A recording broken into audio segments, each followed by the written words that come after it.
The views, thoughts, and opinions expressed in the podcast belong solely to the hosts and not the host's past, present, or future employers.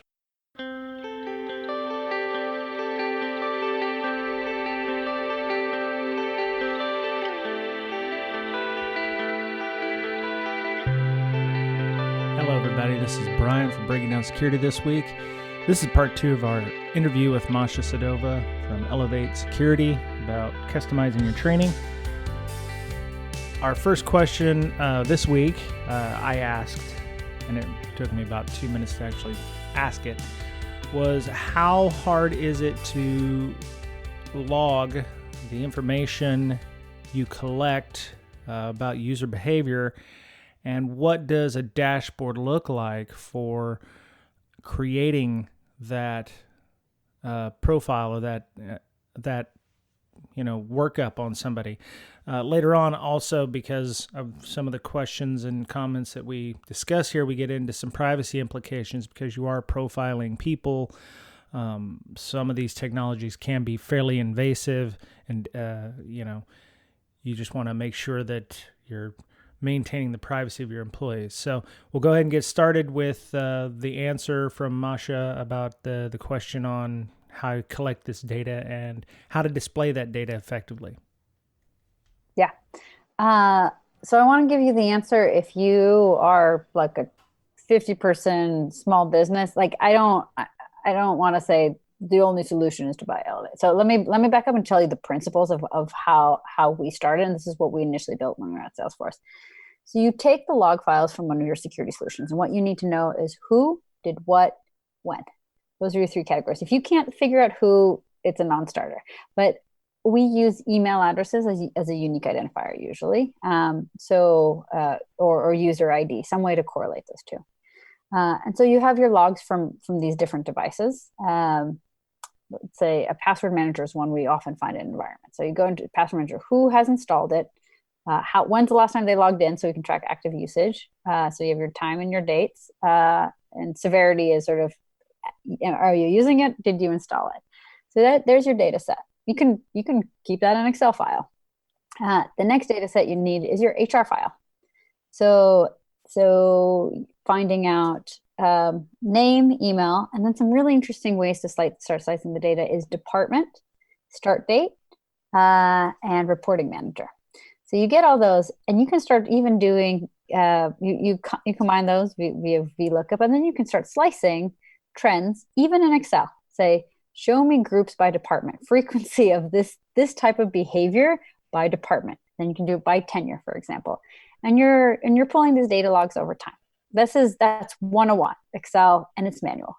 You can take a step up and do it in Tableau, right? And you can start visualizing these. So you pull a report every month from, let's say, LastPass or Proofpoint or Carbon, whatever, right? And you're uploading this to be able to track trends over time. And you need those 2 correlations. You need your HR files and you need your log files. And then from there, the complexity starts going up. Obviously, if you want to start slicing the data around, show me the department with the managers who have lowest risk scores over 6 months, right? Then obviously the larger of an enterprise you get, or you start having much more detailed questions around, where do I need to drill down? Who hasn't been changing their behavior in a longer period of time? Who are my top performers? And often you can answer that manually. It's just how many hours you're going to put in. If you would like to automate it, that's a system that we basically built with dashboarding and all that. But you can get started by pulling logs yourself. And often when we work with organizations, they've been running an in-house program using Excel sheets and kind of burying themselves under it and are getting valuable information that they're running insights in their human risks part of their organization, but are having a hard time keeping up with it. And I'm assuming you have to quantify it either by this person has caused us a malware infection in the past, all the way to this person doesn't use their computer, or they don't do anything on there except strictly work stuff. How do you quantify that or make it on a scale of 1 to 10, or A to F, or I mean, do you give people a grade? Hey, you're really awful. You've caused us numerous ransomwares in the past, versus the receptionist person at the front desk who is not on their computer. How do you quantify that? Yeah. So it's a concept we think about as weighting a behavior. And not all behaviors are equal. Like you clicking on a phishing link, a mock phishing link, is not nearly as a big deal as you downloading malware. Right? One of those is going to be significantly more impactful to the organization. So first of all, not everything is totally equal, and you have to start weighting this differently.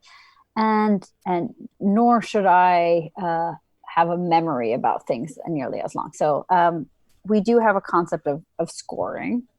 Think about this. A good analogy would be maybe how your insurance company thinks about your driver's insurance, thinks about what factors go into what kind of rates they give you, right? So if you got into a car accident, obviously it's going to affect your rate significantly more than if you were late on a parking ticket, right? So they're not the same behaviors. But then there's also some really interesting data points, like what zip code is your car in, which is equivalent in security to what role are you in.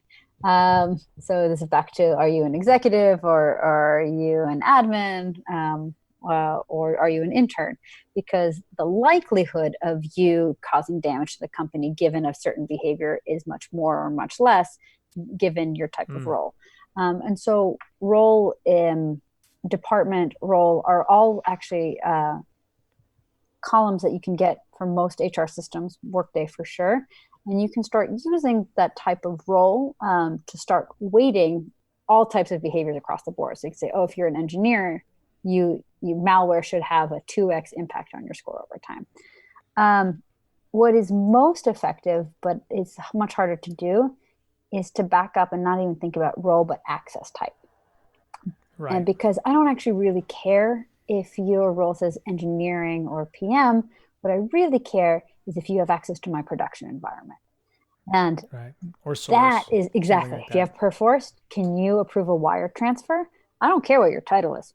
I care about the fact you can do that. And using access, again, if you think about it back to data sets, that is a log file you can pull, and you can map your HR file to, do these people have access to something of this category, and use that as a multiplier for severity of the type of incidents that you start seeing in your organization. Yeah. So if you don't have, it's going to take a little bit to set that up, because you have to figure out the severity of everybody in your organization. Hopefully the job description have been updated so that that the people in finance do have the ability to do certain things versus they don't have certain things.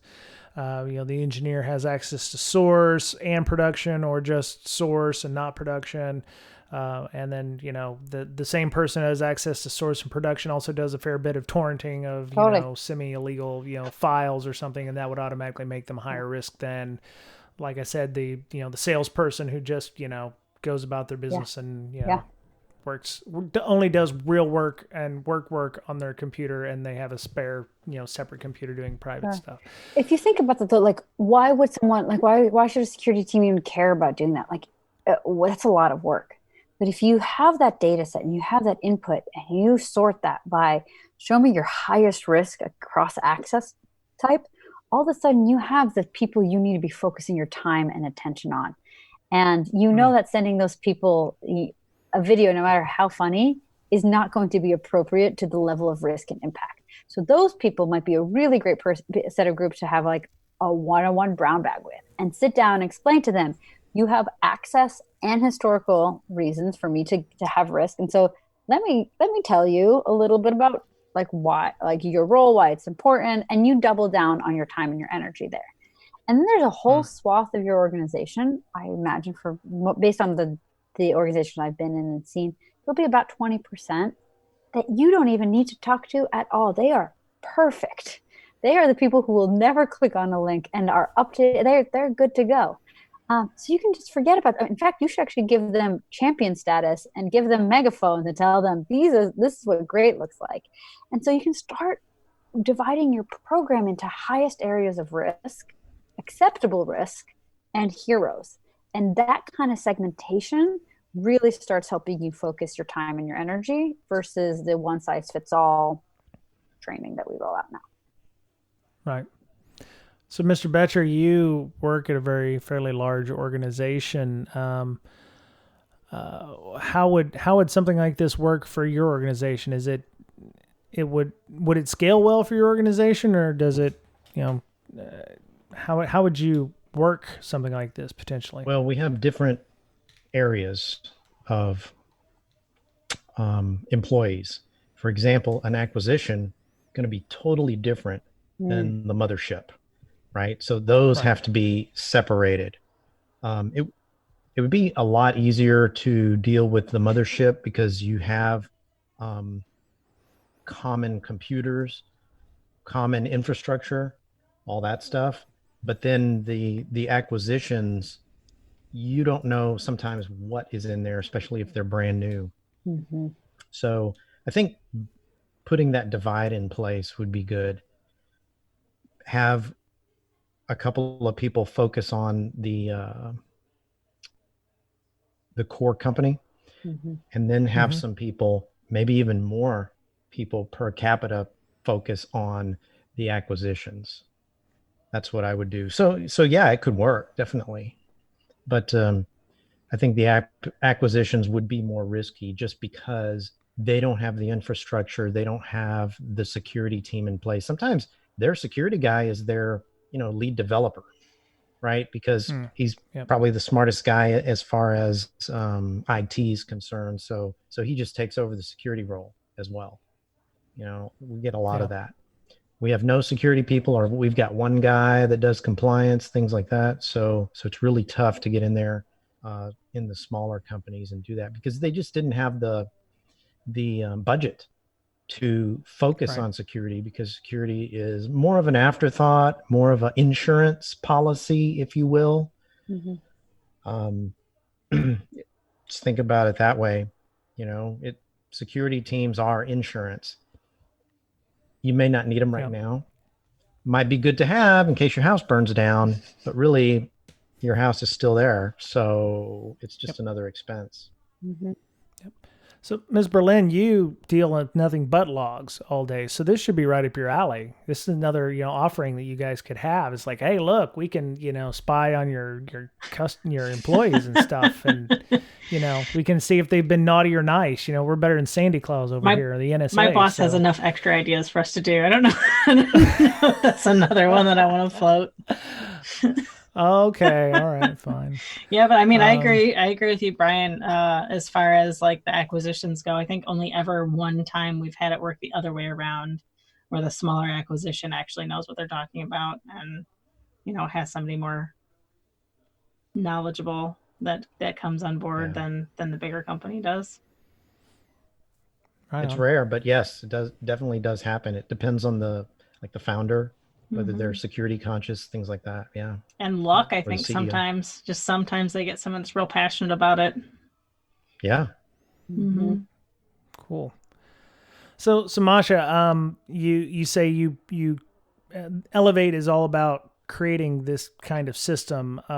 This is, we're not doing a pitch or whatever, but if somebody wanted to talk to you about your product, it sounds like there's some fairly steep prerequisites for this. Like, you need to have a centralized logging system. You need to have some kind of way of measuring the activity of your employees' environment, endpoint security, or, everything needs to be in an MSSP, like, what Ms. Berlin's got there, so that you can actually take these logs and do something with them. You need to have job descriptions. You need to be able to, poke at, HR systems to grab, that information, like you said, Workday, or, whatever system allows you to go in and look at your directory structure to find out who reports to who, dotted lines, and what have you.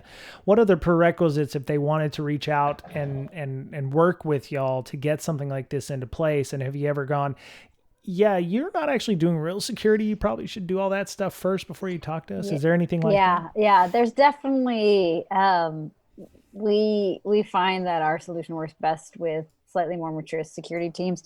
We aren't the first, like if you haven't put in place an endpoint protection, tool, please don't call us first. Like and some people are really well intentioned. And they're totally right often. Like if I have a really great security culture as a foundation, I won't have to fix it later.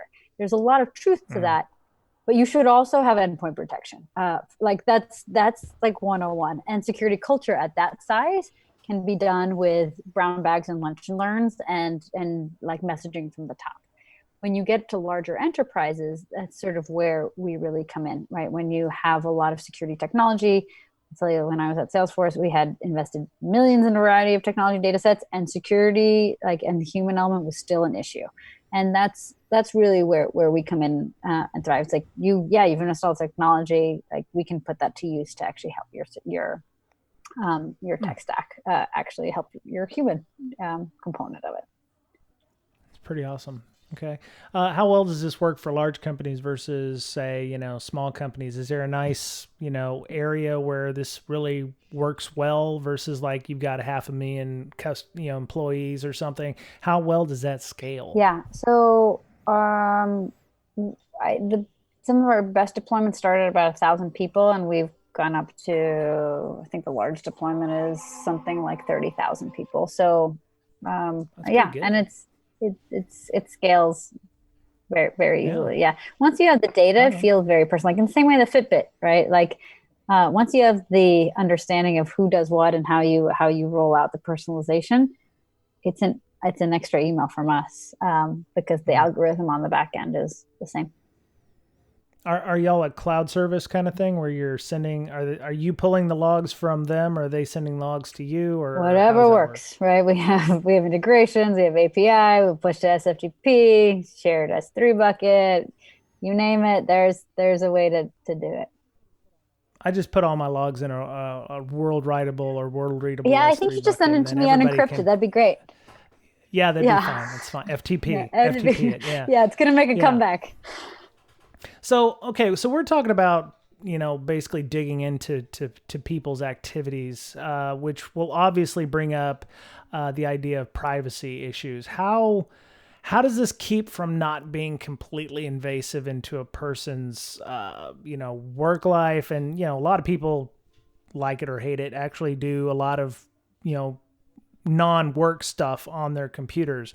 And there's rules about the privacy and logging and monitoring over in the European Union and how do you keep that from clashing with the idea of pretty much profiling a person? Yeah. How do you deal with the privacy implications of that? Really astute question. So a couple of points on this. One, we're not collecting any net new data sets that aren't already in place by the security team. So this is already logging, monitoring that security team's already doing to maintain the posture of the security team.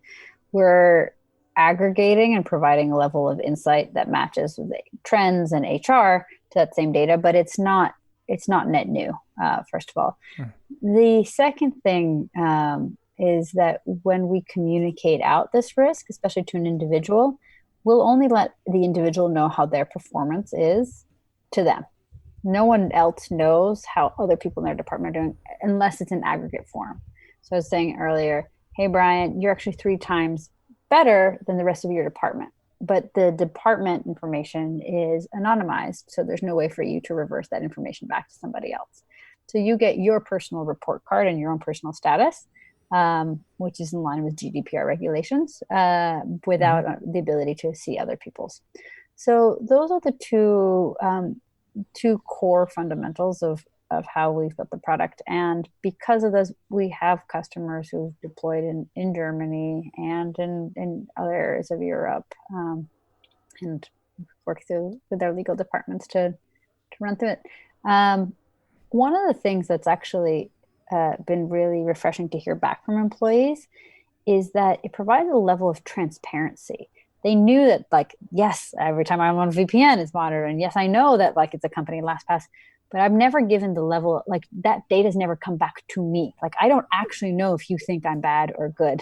I don't know if you think I'm a risk to your organization. You just keep throwing phishing at me. So it starts creating a dialogue in which with the security team can actually communicate. It's like, according to the things we've had to intervene on your behalf, let's say like endpoint protection or proxies, you're actually a risk to our organization. So we'd like to work with you to mitigate that. And so it creates a dialogue, which is a departure from how the UABA would take the same data sets, where basically, the employee is the end user, needs to be mitigated, needs to be stopped, like needs to take course correction. And there's value to that kind of approach, but we very much use the human element as a resource, someone to enable, engage, motivate, and to become part of the solution, which does help, where the transparency and the feedback is core to it. Yeah. I just wondered how you were talking about, sending people a report card. I was wondering how, if I was a manager and I got that and I didn't understand, that my employee has a lot of Nigerian prince friends who send him a lot of emails. And what is my reaction as a manager if I get a report stating that half of my department is a high risk for these things? Other than, saying, oh my God, we need more training, which is obviously the wrong thing to say. Yeah. As a manager, especially, if I'm not at high risk and my employees are, does that mean I failed as a manager, or I need to do a better job of helping them be a better, be better hygienic, users of the computer systems? What is that for a manager who gets those kinds of reports and sees that their department may be completely hosed up? So I'd say if you're an executive, one of the things that's really important is to model that this is a behavior that's really important for the organization.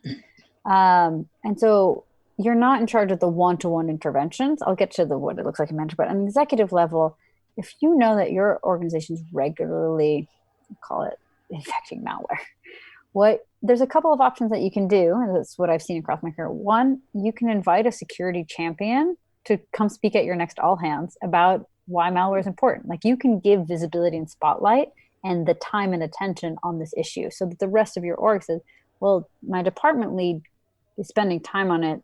Like, this is a signal that it matters. You can also do things like, then you have a choice, right? You can either punish your bottom performers, which we talked about this. You could reward your top performers. You could take the opportunity to say, these are the people who've had perfect track records in malware for the last month, right? And highlight that. And so you're modeling what great behavior looks like for your department, and showing, please do more of that. The other side of it is, we can also send out an email to managers or to employee saying, we've seen an uptick in malware. This is really critical because malware costs us X amount of dollar in cleanup and can put us on the front of the Wall Street Journal. Like, you've been delivered training or feedback personally to your inbox. Please do take the moment to do this. It's a critical priority. And all you're doing is messaging that this is important and you should focus. And we are all employees of organizations. When you get that kind of message, it's another form of motivation, truly. Now, if you're an individual manager, some of the feedback would be, why is this happening? Are you too busy? Do you not have the tools? Do you not have the resources?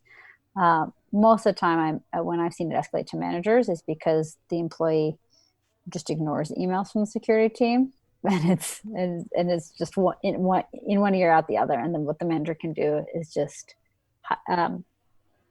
raise that signal a little bit higher. Right. Okay. Cool. All right. Ms. Berlin, Mr. Betcher, we're after the hour here. So any questions, any other thoughts, anything there to add? Yeah. Masha, do you have any book recommendations? I know we talked about a lot of concepts in certain books, like Thinking Fast and Slow, Nudge, Influence, even Persuasion, books like that. Anything else besides those? Well, you just took my favorites. That's great. You really make me step up my game. I really love the book Drive by Daniel Pink, which talks about what motivates us as a human being. It's a little bit more abstract. Like, it will really help you understand how to motivate your employees as a manager, not necessarily motivate other security people, but it really helps understand what motivates us as human beings. if you love gamification, I really love the book Reality is Broken by Jane McGonigal. If you would rather just listen to a recording, she did a TED Talk, and she was also a keynote speaker at RSA a couple of years back. So that's a really good highlight around those core topics. And if you want a little bit of a deep dive on this topic, People-Centric Security by Lance Hayden is a really great resource on all of this as well. Okay, hang on. What was the one before? I'm like putting you into Google. So it was Drive. It was Reality's Broken, and Reality's Broken. People-Centric Security. Oh, but if you want one relatively short, quick hack around the best practice of applying behavioral science to security, there is a novella, which is online. It's free. It's a PDF called Deep Thought, and it's put out by a research institute called Ideas 42.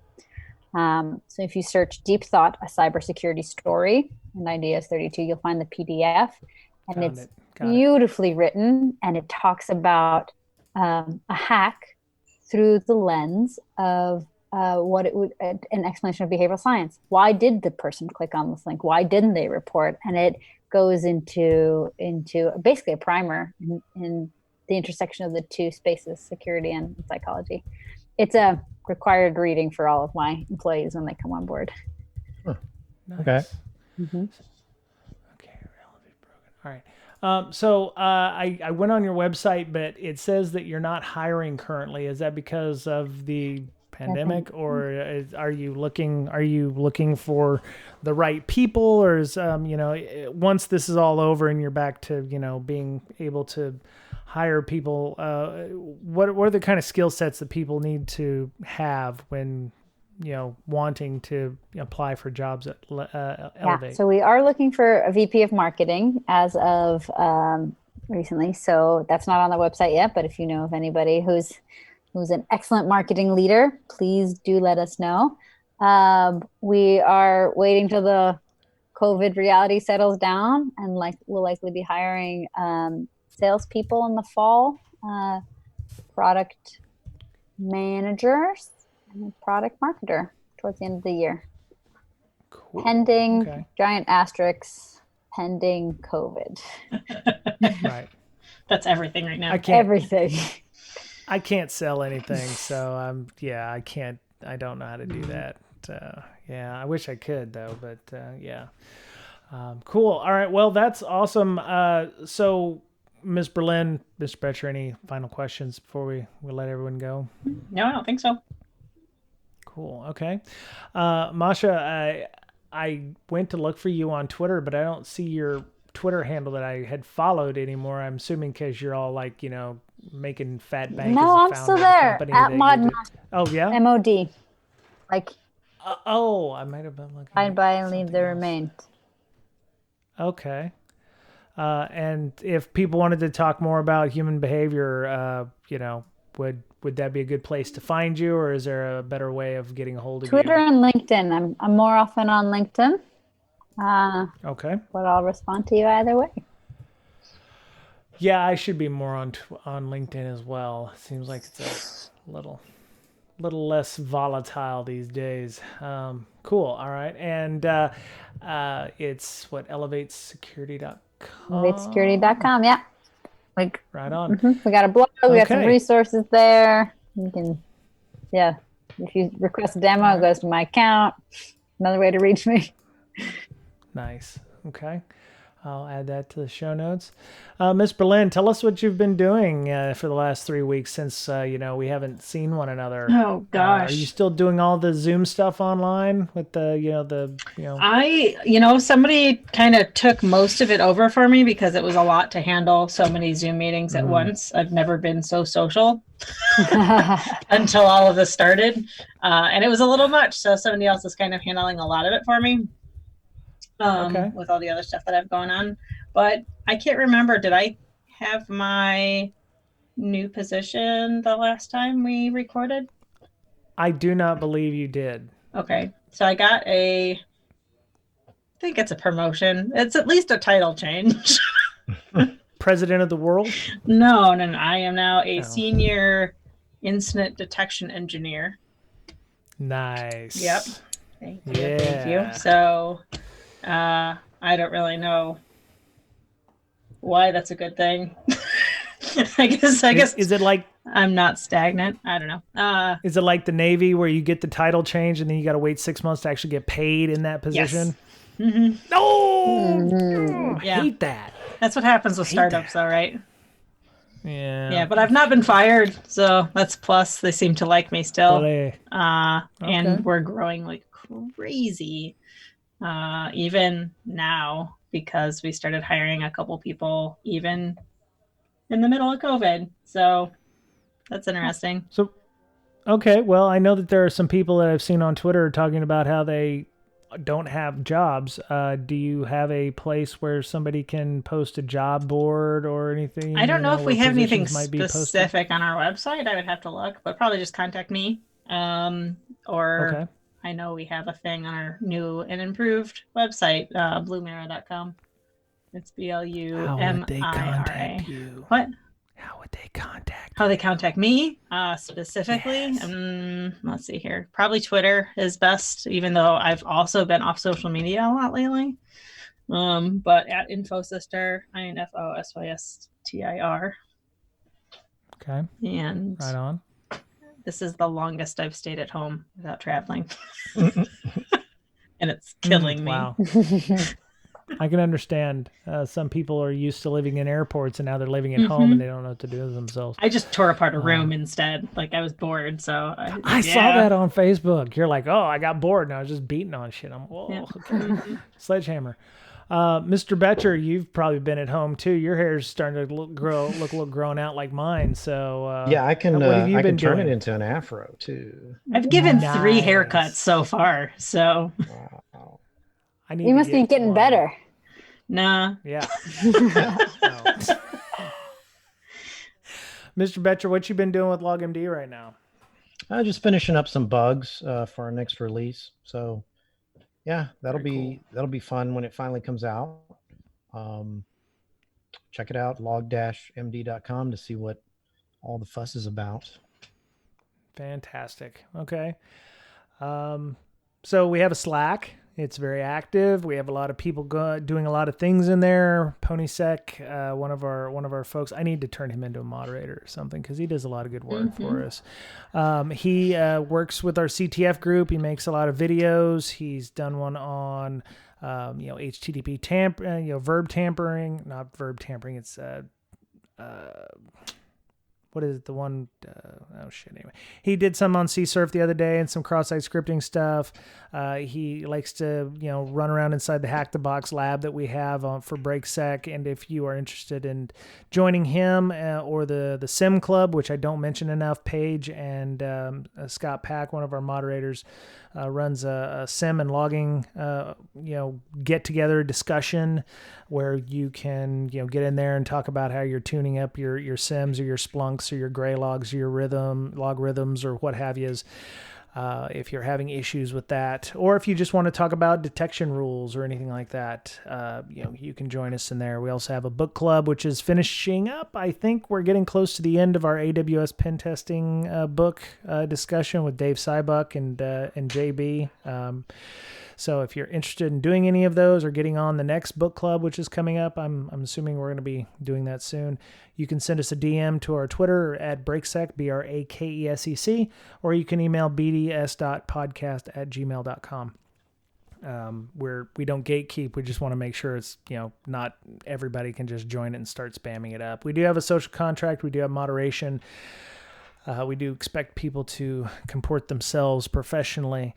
And we have a no politics clause. So if you are getting tired of seeing all of that online, you can come and have a respite in our Slack. So thank you to our Patreon donors, especially Mike D, one of our longtime Slackers. Started supporting us on Patreon. That goes to paying for our new and improved secure Zoom which is now up to version 5.0. You know, now it's all secure with the AES 256 GCM encryptions and stuff, which apparently it didn't have before. You know, hosting of the podcast, time and effort just to get the podcast out, you know, making sure that we can get out a quality product every week, and we get to enjoy people like Masha who joined us this week. We have a TPub store if you're interested in getting a t-shirt, since you're not going to see us at a conference anytime soon. Well, nobody will see anybody at a conference anytime soon unless it's virtual. You can go to tpublic.com/user/BDS_podcast and get yourself a t-shirt or a mug or some stickers or whatever. We still have not canceled InfoSec Campout. Miss Berlin, keep that on your records. I did get an email or a phone call today saying that my Memorial Day weekend campsite was canceled, but we're camping in the same place that InfoSec Campout is happening at the end of August. So we have not physically canceled the on-site yet. It really depends on what your particular state's COVID challenges are right now. So I'm hoping that by the time August comes around, we'll still be able to all meet and at least roast some weenies around the fire. I and sure stuff hope and so. Me too. Me too. It'll probably be the first time, if everything's lifted, it'll be the first time I get on a plane, I imagine, because I'm pretty positive summer camp's going to be canceled. Yeah, me too. Or there won't be enough people going to it to make it worthwhile. So the problem is, like, I already had paid for my Airbnb. And that's like a little bit over $2,000, and they're only willing to give me a little bit of it back until unless they like change their time frames or whatever. So I'll still just go and hang out in Vegas by myself with a pool, because I don't want to just miss out on all that money. It could be worse, I guess. And, you know, you could always take your kids on a summer vacation to Vegas for a couple of weeks if it, you know, worse come to worse. I know you go to escape the children's, but But I mean, if nobody else is there, might as well. Yeah, I hear you. So, just, you know, keep an eye out for InfoSec Campout. We're, you know, we still have the campsites unless they decide they want to close the site and then give us our money back. I mean, I got a full refund on the one for Memorial Day. So, I mean, we've already ordered the campsites. We already ordered the barn where we do our speaking. If Miss Berlin will, you know, make a flight up here, we'll have some, you know, workshops and stuff. So, just keep an eye out for that. I may have to put out a CFP just to make sure that we have some speakers. Otherwise we'll just do it online or virtual if something happens, and we can still do that. But yeah, just keep an eye out, and we'll have some announcements here in the next probably 2-3 weeks. So, did I miss anything, folks? I'm a little out of practice with this. TPub, Patreon, thanks to Mike D, Slack, Sim Club, Book Club, CTF Club, Twitters. I'm at Brian Brake on Twitter, BryanBrake. I don't shitpost a lot. I normally retweet and like comment on things. I'm apolitical, a-religious, whatever's a lot of things. So join me over there if you want to, you know, have some meaningful conversation about something. So, all right, well, I think we can go. Thanks, Masha, for joining us. Always come back. I'm interested in the psychology part of it and what motivates people. Maybe we could have you and Miss Megan Wu on. I know she's done some organizational behavior stuff. She got her degree, I believe, or is working towards that. So maybe you two could intersect and cross-mogenate and you know, talk about some additional motivation factors in the future on that. That's my favorite topic. Would love to. Right on. Okay, well, that was it for this week on Breaking Down Security. Have a great week. Be kind, be well, be safe. Take care of yourselves because you're the only you have. And we'll talk to you again soon. Bye. See ya.